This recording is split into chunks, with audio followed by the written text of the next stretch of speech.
जय सिंह जयपुर वाले कौन है? ये वही हैं जय सिंह, शाहजहां के कोर्ट के, कि जिन्होंने अल्टीमेटली एक टाइटल जिनको मिला था मिर्जा राजा जय सिंह का।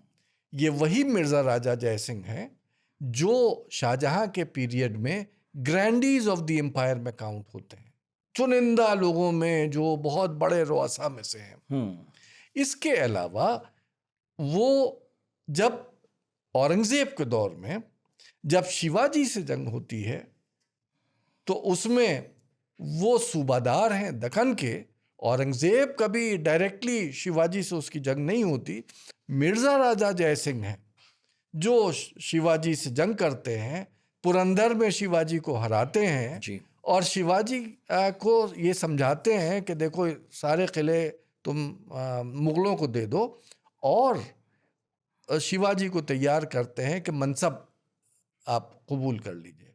जब शिवाजी आगरा आते हैं तो मिर्जा राजा जय सिंह की हवेली में, तो मैं उन्हीं 4 में से एक हवेली, अब हो सकता है उसके अलावा भी हवेलियां हो, मुझे नहीं मालूम क्योंकि ये जिक्र नहीं है, लेकिन ये जिक्र जरूर है जिससे ये समझ में आ जाता है कि औरंगजेब के पीरियड आते आते एक बहुत ही उम्दा हवेली मिर्जा राजा जय सिंह की मौजूद थी। 1720 में आगरे में 1720 में एक नक्शा बनता है जो आज सिटी पैलेस म्यूजियम, जो दिया कुमारी जी का अपना फैमिली का म्यूजियम है सिटी पैलेस जयपुर में, उसमें एक 1720 का बनाया हुआ आगरा का नक्शा मौजूद है जिसमें एक पूरा इलाका है, एक हवेली नहीं, एक पूरा इलाका है जो जयसिंहपुरा के नाम से मशहूर है जी।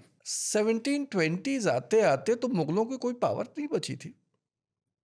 उनका डिक्लाइन तो औरंगजेब के मरने के बाद खत्म शुरू हो गया था, और 1720 में आते आते तो उनके बारे में इरविन और द लेटर मुगल्स में लिखते हैं कि वो तो शटल कॉक की तरह उनको इस्तेमाल किया जा रहा था।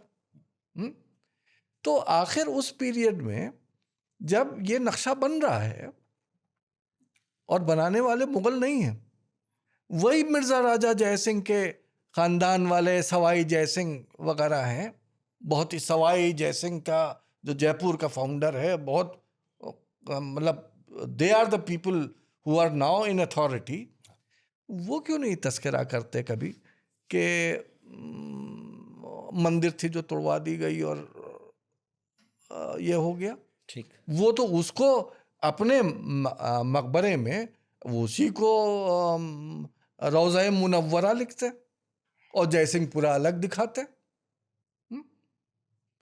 तो आखिर मुझे समझ में आता है कि शाहजहां के पीरियड में मुगलों की इतनी पावर थी कि शायद इनकी हिम्मत ना पड़ती। लॉजिकल है, औरंगजेब के पीरियड में लॉजिकल है, लेकिन इस दौर में 1720 में औरंगजेब के मरने के बाद अब कौन सी कबाहत थी जो कभी जिक्र नहीं होता।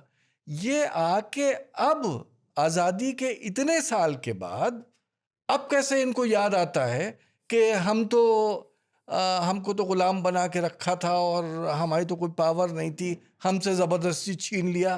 तो आप सैकड़ों साल इतने डरपोक थे कि आप बैठे हुए थे, आपके हिम्मत नहीं थी कि आप बोल दें।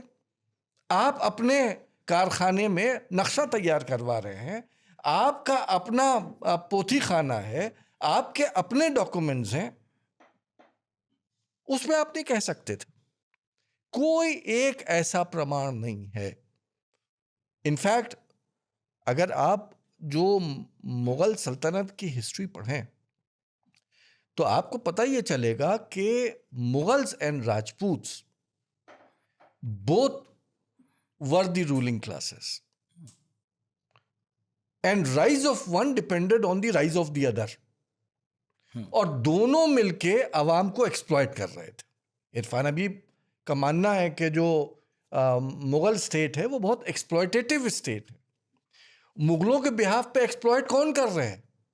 यही राजपूत चीफ्टन्स हैं जो कर रहे हैं, है ना। तो कभी मतलब कुछ तो मुगलों से लड़ भी रहे हैं, एक आध लड़ते हैं और फिर उनका मनसब मान लेते हैं। भाई आप देखिए ना, क्या नाम था उसका, राणा सांगा लड़ा, लेकिन उसके बीवी के बारे में मिलता है कि हुमायूं से फिर वो फरियाद कर रही है कि मेरी मदद करो। जो राणा राज सिंह है, जो उनके ही वंशज हैं, जो चल के आते हैं औरंगजेब के पीरियड में, जो औरंगजेब एज प्रिंस जो अपना निशान भेजता है, जिस वक्त वॉर ऑफ सक्सेशन चल रही है, तो वो जब अप्रोच करता है वेरियस राजपूत फैमिलीज को, राणा राज को करता है और राणा राज को लिखता है कि अगर तुम मेरी मदद करोगे, और तारीख ये बताती है कि राणा राज जो हैं वो न्यूट्रल हो जाते हैं।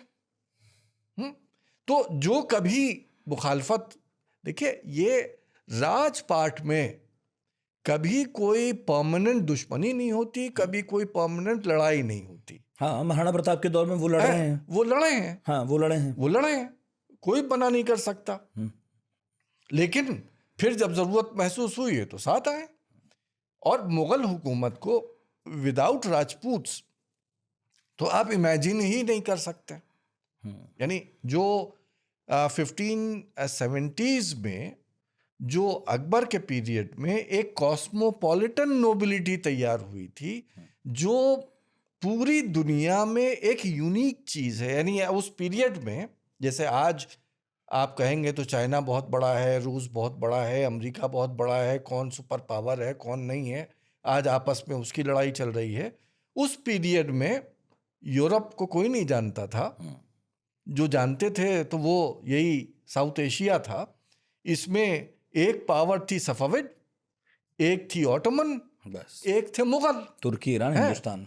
आप अगर ईरान जाते तो आपको ईरानी नोबल्स मिलेंगे, ऑटोमन्स में जाएंगे तो आपको टर्क्स मिलेंगे।